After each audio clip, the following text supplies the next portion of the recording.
நண்பர்கள் அனைவருக்கும் அன்பார்ந்த வணக்கங்க. இன்றைய பதிவில் ஜெர்சியில் ஒரு கன்று மாடுங்க. அதுவும் கிடாரி கன்று மாடு. நேற்று சாயங்காலம் தான் மாடு கன்றுன்னு இருக்குது. இந்த மாடு கறவை கேரண்டி சொல்லியே கொடுக்கலாம். கறவை வீடியோவும் பின்னாடி அட்டாச் பண்ணியிருக்காங்க பாருங்கள்.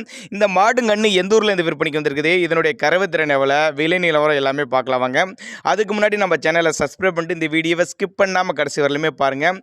மாடு வந்து இரண்டாம் ஈத்து மாடு தான், ஜெர்சி டைப்பு தான். நேற்று சாயங்காலம் தாங்க மாடு கன்றுன்னு இருக்குது.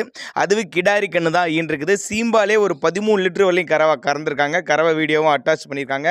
இந்த மாடு ஒரு 2 வேளைக்கு ஒரு 20 லிட்டர் கறவை எதிர்பார்க்கலாம். ஆனால் ஒரு 18 லிட்டர் கறவை கேரண்டி சொல்லியே கொடுக்கலாம்னு சொல்லியிருக்காங்க.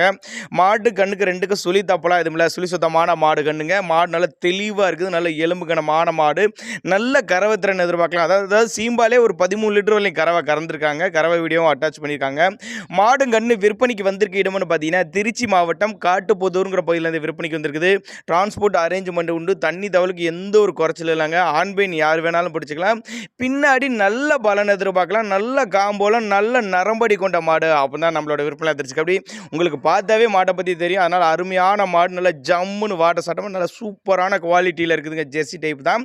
நல்ல ஃபேக்ட் தரக்கூடிய மாடு, எஸ்என்எஸ் ஃபேக்ட் தரக்கூடிய மாடு. அப்படின்னா நம்மளோட விற்பனையால் தெரிஞ்சுக்க. அப்படி 2ஆம் ஈத்து மாடு, கடைப்பள்ளி, கிடாரி கன்று. நேற்று தான் மாடு கன்று ஈன் இருக்குது. ஒரு 18 லிட்டர் கறவை கேரண்டி சொல்லியே கொடுக்கலாம்னு சொல்லியிருக்காங்க. டிரான்ஸ்போர்ட் அரேஞ்சும் பண்ணி கொடுத்துறேன்னு சொல்லியிருக்காங்க. தேவைப்படும் நபர்கள் மட்டும் தாராளமாக அவரோட கான்டாக்ட் நம்பரை கான்டாக்ட் பண்ணுங்கள்.